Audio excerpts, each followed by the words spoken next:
നമസ്കാരം. ഇന്നലത്തെ പത്രത്തിൽ, അതായത് 15-ാം തീയതി മാർച്ച് 2025 ഒരു ന്യൂസ് ഉണ്ട്. കണ്ണൂർ ഭാഗത്തുള്ളൊരു സ്നേഹ മെർലിൻ, അവൾക്ക് 23 വയസ്സുണ്ട്. അവൾ 12 വയസ്സുള്ള ഒരു പെൺകുട്ടിയെ പീഡിപ്പിച്ചു. അവളെ അറസ്റ്റ് ചെയ്തവൾ ഇപ്പോൾ റിമാൻഡിലാണ്, ജയിലിലാണ്. ഇവിടെ ഫോട്ടോ വരുന്നുണ്ട്. സംഗതി തെറ്റാണ് അവൾ ചെയ്തത്. അവളെ അറസ്റ്റ് ചെയ്യണം, റിമാൻഡ് ചെയ്യണം. പക്ഷേ ഒരു സ്ത്രീയല്ലേ, അതിൻ്റെ ഫോട്ടോ പത്രത്തിൽ കൊടുക്കേണ്ട കാര്യമില്ലായിരുന്നു. ആരെ സന്തോഷിപ്പിക്കാനാണത്? എനിക്ക് മനസ്സിലായില്ല. ഇതേ കേസ് തന്നെ 12 വയസ്സുള്ള കുട്ടീനെ, എൻ്റെ ബന്ധത്തിൽപ്പെട്ട ഒരു 12 വയസ്സുള്ള പെൺകുട്ടീനെ ഒരു കന്യാസ്ത്രീ പീഡിപ്പിച്ചൊരു സംഭവം ഞാൻ പറയാനുണ്ട്. ഞാനിപ്പോൾ പറഞ്ഞുതരാം. അതിന് മുമ്പ് ഈ സംഭവം പറയട്ടെ. ഈ പീഡന വിവരം അങ്ങനെ പുറത്തറിഞ്ഞെന്നറിയാം. ഈ കുട്ടീൻ്റെ അടുത്ത് നിന്ന് ഫോൺ കിട്ടി. 12 വയസ്സുള്ള കുട്ടി എന്ന് പറയുമ്പോൾ ഒരു 7ാം ക്ലാസ്. ഫോൺ കിട്ടിക്കഴിഞ്ഞപ്പോൾ സ്കൂൾ അധികൃതർ, അതായത് അധ്യാപകർ ഫോൺ പരിശോധിക്കുക. അതായത് സ്റ്റാഫ് റൂമിൽ ഈ കുട്ടീൻ്റെ ഫോണ് ലോക്ക് തുറന്ന് അതിൻ്റെ ഗാലറിയൊക്കെ നോക്കി. ഇതാരാ നോക്കണത്? പണ്ടൊക്കെ ഈ ലവ് ലെറ്റർ പിടിക്കാൻ നടന്ന അതേ സദാചാരമൊക്കെ കമ്മിറ്റി അതിൽപ്പെട്ട പ്രോഡക്റ്റുകളാണ്. അങ്ങനെ കുട്ടീനോട് ചോദ്യങ്ങൾ ചോദിച്ച് അത് കഴിഞ്ഞ് ചൈൽഡ് ലൈനിന് വിവരം കൈമാറുക. അവരതാ വണ്ടിയും പിടിച്ച് ഇതാ വരുന്നു.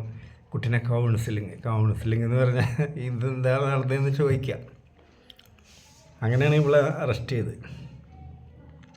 ഓട്ടം പത്രത്തിലിട്ടതിൽ ആർക്കെങ്കിലുമൊക്കെ ഒരു സുഖം ഉണ്ടാകും. ചിലപ്പോൾ കുറേ സദാചാര കുലസ്ത്രീകൾ കയറുന്ന കുരക്കുണ്ടാവും.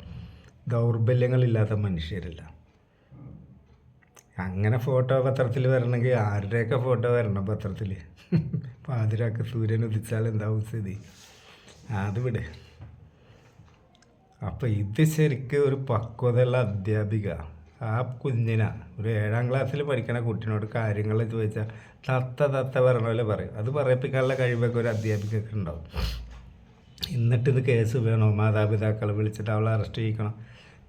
അങ്ങനെയാണ് ചെയ്താൽ ഇത് കുറച്ചും കൂടി പ്രൈവസി ഉണ്ടായിരുന്നു.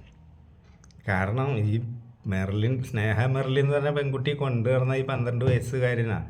ആ പരിസരത്തുള്ളവർക്കെങ്കിലും ഐഡൻറ്റിഫൈ ചെയ്യാൻ കഴിയൂലേ ആ കുട്ടീൻ്റെ സ്ഥിതി എന്താണ്? ഇനി ഇതൊക്കെ രഹസ്യമായിട്ട് ഹാൻഡിൽ ചെയ്യാൻ പറ്റും. ഈ കുട്ടീനെ അങ്ങനെ ചെയ്തെന്ന് പറഞ്ഞാൽ പിന്നെ കൊണ്ടുപോകണം വൈദ്യപരിശോധനക്ക. ഇതൊക്കെ പണ്ടത്തെ നിയമത്തിൻ്റെ ആ പ്രൊസീജിയറാണ്, വൈദ്യപരിശോധന. ഇതൊക്കെ ചെയ്യുമ്പോൾ ഈ കുട്ടി ശരിക്കും മാനസിക സംഘർഷം അനുഭവിക്കുക. ശരിക്കും അധ്യാപകർ ചെയ്യേണ്ടിരുന്ന റൂട്ട് അതാണ്.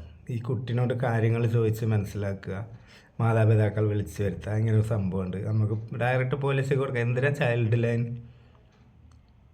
എല്ലാ കാര്യവും ചൈൽഡ് ലൈനിൽ അറിയിക്കണമെന്നില്ല. പക്ഷേ ആഘോഷിക്കാൻ പറ്റില്ലല്ലോ, ചെണ്ട കൊട്ടി നടക്കാൻ പറ്റില്ലല്ലോ. ഈ പഴയ ലവ് ലെറ്റർ പിടിച്ച വൃത്തിയുടെ സ്വഭാവമുള്ള അധ്യാപകരാണ്.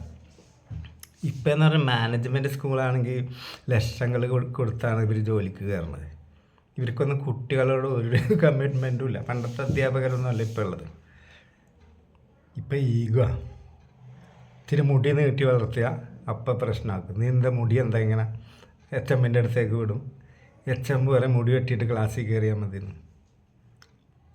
കേരള എഡ്യൂക്കേഷൻ റൂളിൽ ആൺകുട്ടികൾക്ക് മുടി ഇത്ര ഇഞ്ച് നീളോ പാടുള്ളതെന്നുണ്ടോ? ഇല്ല. ഇവരാണ് തീരുമാനിക്കുക. അപ്പോൾ പോലീസും അങ്ങനെ ഇത്തിരി മുടി നീട്ടി വളർത്തിയാൽ അവന് കഞ്ചാവാണ് പറയും. പണ്ടൊക്കെ നമ്മൾ പഠിക്കുന്ന സ്കൂളിൽ മുടി വളർത്തണം 1-2 കഥാപാത്രങ്ങളുണ്ടാവും. അതൊരു കോമഡി പീസായിട്ട് അവിടെ ഉണ്ടായിക്കോളും. ആരും വല്ലാണ്ട് അത് മൈൻഡ് ചെയ്യാൻ പോകില്ല. ഇവിടെ എല്ലാം പ്രശ്നമാക്കുക. അപ്പോൾ ഈ കുട്ടിക്ക് ഒരുപാട് മാനസിക പ്രശ്നങ്ങളുണ്ടായിട്ടുണ്ട്. കാരണം ഇത് പല പ്രാവശ്യം പീഡിപ്പിക്കപ്പെട്ടിട്ട് ഈ കുട്ടി മിണ്ടാണ്ടിരിക്കുക. അപ്പോൾ ഈ കുട്ടിക്ക് മൊബൈൽ ഫോൺ മേടിച്ച് കൊടുത്ത് ഈ പെണ്ണാണ് സ്നേഹ. ശരിക്കും കുട്ടികൾക്ക് പാരിതോഷികങ്ങളൊക്കെ മേടിച്ച് കൊടുത്തിട്ട് ദുരുപയോഗം ചെയ്താൽ അത് ഭയങ്കര വലിയ കേസ് തന്നെ, ജയിലിൽ വിടണം. അല്ലാണ്ട് അവൾക്ക് പൂമാലിട്ട് കൊടുക്കണമെന്നല്ല ഞാൻ പറയണത്. പക്ഷെ ഇത് ഹാൻഡിൽ ചെയ്ത രീതി മാറിപ്പോയി. ഈ ലവ് ലെറ്റർ പിടിക്കണ കാര്യം പറഞ്ഞപ്പോഴാണ് ഒരു 10 കൊല്ലം മുമ്പ് എൻ്റെ മക്കൾ പഠിച്ച മൊറയൂർ സ്കൂളുണ്ട്. മൊറയൂർ ആ സ്കൂളിലൊരു സംഭവം ഉണ്ടായി. ഒരു 9ാം ക്ലാസ്സിൽ പഠിക്കണ പെൺകുട്ടി എൻ്റെ കയ്യിൽ നിന്ന് ക്ലാസ് ടീച്ചർ മാഷ ഇവൻ ലവ് ലെറ്റർ പിടിച്ച് ഇവൻ വലിയ പ്രശ്നമാക്കിയില്ലേ. ഈ സദാചാരത്തിൻ്റെ പ്രോഡക്റ്റാണല്ലോ. ഈ ആൺകുട്ടികളും പെൺകുട്ടികളും മുണ്ടിയ ചോറിലെടുത്ത് അടിക്കുക അങ്ങനത്തെ ടീംസാണ് ഇപ്പോൾ അവിടെ ഉള്ളത്. കാലം മാറിയതൊന്നും ഇവരറിഞ്ഞിട്ടില്ല. ഇവൻ സ്റ്റാഫ് റൂമിൽ കൊണ്ടുപോയി ഈ പെൺകുട്ടിനെ ഹരാസ് ചെയ്തു, മാനസികമായിട്ട് വളരെ ടോർച്ചർ ചെയ്തു. ഈ അധ്യാപകന് രഹസ്യമായിട്ട് ആ കുട്ടിനോട് മോളെ നിങ്ങളൊക്കെ ഇപ്രായത്തിൽ പഠിക്കാനാണ് വിട്ടത്, പ്രേമിക്കേണ്ട പ്രായമല്ല എന്നൊക്കെ നല്ല വാക്ക് പറഞ്ഞാൽ ചിലപ്പോൾ ആ കുട്ടി നല്ല രീതിയിൽ വരും. നമ്മളുടെയൊക്കെ സ്വഭാവ രൂപീകരണത്തിൽ അധ്യാപകർക്ക് നല്ല പങ്കുണ്ട്. പക്ഷേ ഈ വൃത്തികെട്ട ഒരു ഈഗോ കാട്ടുക അല്ലെങ്കിൽ ഇങ്ങനത്തെ കേസ് കിട്ടി ആഘോഷിക്കാം. ഈ പെൺകുട്ടി വീട്ടിൽ ചെന്ന് മനം നൊന്ത് സ്വയം ജീവനൊടുക്കി. അപ്പം പ്ലാൻ മാറി. യുവജന സംഘടനകളൊക്കെ പ്രകടനവും പ്രശ്നങ്ങളായപ്പോൾ വൃത്തികെട്ട മാഷ് മുങ്ങി അവിടുന്ന്. പിന്നെ കുറേ നാൾ കഴിയുമ്പോണ്ടല്ലോ എല്ലാം ചൂടാറുമല്ലോ. ഒരു കള്ളു കുടിച്ചാൽ അതിനൊരു ലിമിറ്റില്ല, എത്ര നേരം അതിൻ്റെ ലഹരി നിൽക്കും. അതേപോലെ ന്യൂസായാലും പ്രശ്നങ്ങളായാലും ഒരു സമയം കഴിഞ്ഞാൽ അതൊക്കെ അടിയിൽ പോകും. അപ്പോൾ ഒരു കോംപ്ലിമെൻറ്റ്സ് അയാൾക്കൊരു കുടുംബമുള്ളതല്ലേ, ജോലിക്ക് വന്നോട്ടെ. അപ്പോൾ സംഘടനകളെയൊക്കെ ഒന്ന് തണുപ്പിച്ച് മദ്യം പറഞ്ഞ് അപ്പോൾ അയാൾ ജോലിക്ക് വരുന്നുണ്ട്. ആളുടെ പേരൊന്നും ഞാൻ പറയല്ല.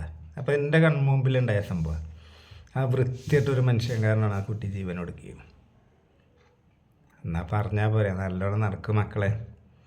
ഇതും ആ രീതിയും പരീക്ഷിക്കാതിരിക്കുക, പക്ഷെ ചെയ്യൂല. അങ്ങനെ അതേപോലെ ഒരു മാഷ് ഇപ്പം കഴിഞ്ഞ അധ്യയന വർഷം പിരിഞ്ഞ ആളാണ്. ഇയാൾക്ക് പറ്റിയ അബദ്ധമാണ്. കുട്ടി മുടി നീട്ടി ഇത്രയും വളർത്തി കഴിഞ്ഞപ്പോൾ ക്ലാസ് ടീച്ചർ HMൻ്റെ അടുത്തേക്ക് വിട്ട്. അപ്പോൾ HMന് 38 വർഷത്തെ സർവീസുള്ള ആളാണ്. നീ മുടി വെട്ടിച്ചിട്ട് ക്ലാസ്സിൽ കയറിയാൽ മതി. ആ പഴയ ചാക്കോമേഷായതാണ്. സംഗതി പാളി. കുട്ടി വീട്ടിൽ ചെന്ന് കരഞ്ഞുകൊണ്ട് പരാതി പറഞ്ഞു. കുട്ടീൻ്റെ പാരൻസ് വിദ്യാഭ്യാസ ഡയറക്ടർക്കും മിനിസ്റ്റർക്കും ചൈൽഡ് ലൈനും കളക്ടറൊക്കെ കണ്ട് പരാതി കൊടുത്ത്. അതായത് ഇവനെ വ്യക്തിഹത്യ ചെയ്തു. ഇത്ര നീളമുള്ള മുടിയെ പാടുള്ളെന്ന് എവിടെയും പറഞ്ഞിട്ടില്ല. ഇവൻ്റെ കഴപ്പ് മാറ്റാനാണ് ആ പറഞ്ഞത്. ഇപ്പം കഴിഞ്ഞല്ല സർവീസിൽ നിന്ന് പിരിഞ്ഞവൻ ഇപ്പോഴും ആ പഴയ ഫയലൊക്കെ ആയിട്ട് ചൈൽഡ് ലൈനിലും കളക്ടറേറ്റിലൊക്കെ നടക്കുക. എന്നാലും പഠിക്കൂല. കുട്ടികളൊക്കെ ഹാൻഡിൽ ചെയ്യണം. ഇങ്ങനെയൊന്നുമല്ല. നല്ല നിലക്ക് അവരോട് പറഞ്ഞാൽ കുട്ടികളെ മെരുക്കിയെടുക്കാൻ പറ്റും. ഇതാ അവരുടെ തലയിൽ കയറി നൃത്തം ചെയ്യാം. അപ്പോൾ കുട്ടികൾക്ക് വാശി കൂടും. ഇനി എൻ്റെ ബന്ധു പെൺകുട്ടിനെ കന്യാസ്ത്രീ ചെയ്ത് പറഞ്ഞുതരാം. ഈ കുട്ടീൻ്റെ ഫാദർ മരിച്ചപ്പോൾ 3 പെൺകുട്ടികളെ അമ്മക്ക് വളർത്തി കൊണ്ടുപോകാൻ പറ്റില്ല, പഠിപ്പ് എല്ലാം പാടെ നടക്കില്ല. അപ്പോൾ ആലുവൊക്കെ കിഴക്കുള്ളൊരു ഹൈസ്കൂളും മഠവും കൂടിയുള്ളൊരു സ്ഥലത്ത് കൂടെ ആക്കി. 12 വയസ്സുള്ള ഈ കുട്ടിക്ക് അത് നോട്ട് ചെയ്യണം. ഈ കുട്ടിന് പ്രായത്തിലേറെ വളർച്ചയുണ്ട്. ഒരാഴ്ച കൊണ്ട് കന്യാസ്ത്രീയമ്മ ഒരു ചെറുപ്പക്കാരത്തി ഇവിടെ പരിപാടി എടുക്കൽ തുടങ്ങി.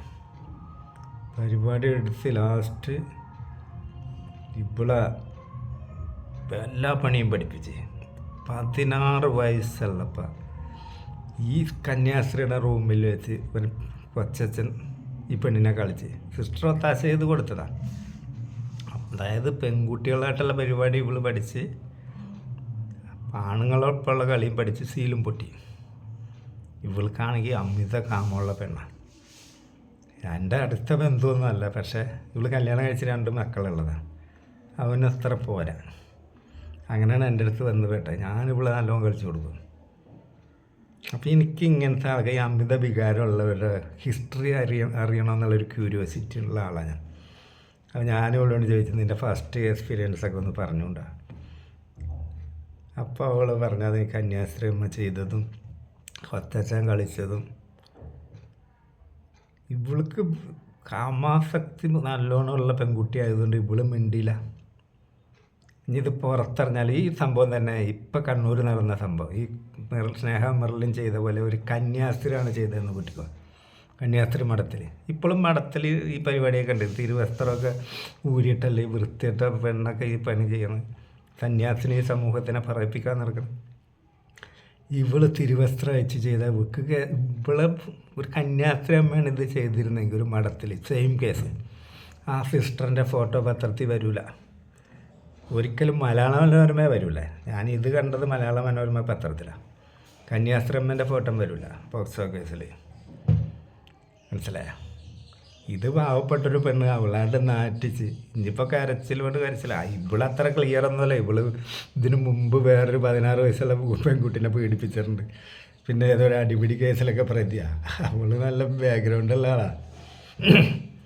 പക്ഷെ ആ പെൺകുട്ടീൻ്റെ ഫോട്ടോ അത് വേണ്ടത്. ആ ഫോട്ടോ ഐഡൻറ്റിഫൈ ചെയ്യുമ്പോൾ ഈ കുട്ടീനെ മനസ്സിലാവുമെന്ന് ആൾക്കാർക്ക്.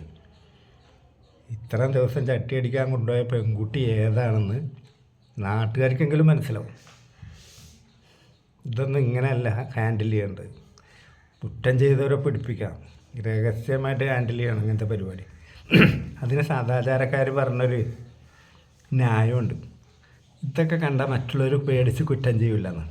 വണ്ടിയാണ്, വെറുതെ പറയാം. ഒന്നും കണ്ട് പേടിക്കില്ല. കാമം കണ്ട് വന്നു കഴിഞ്ഞാൽ പത്രത്തിൽ പോട്ടം വരുമെന്നൊന്നും ആരും ചിന്തിക്കില്ല. പെണ്ണാണെങ്കിൽ കിടന്നാട് കൊടുക്കും. അതേപോലെ ലെസ്ബിയൻ ചെയ്യണവരാണെങ്കിൽ ലെസ്ബിയൻ പെൺകുട്ടികളെ പീഡിപ്പിക്കണം വിചാരിച്ചാൽ പീഡിപ്പിക്കും.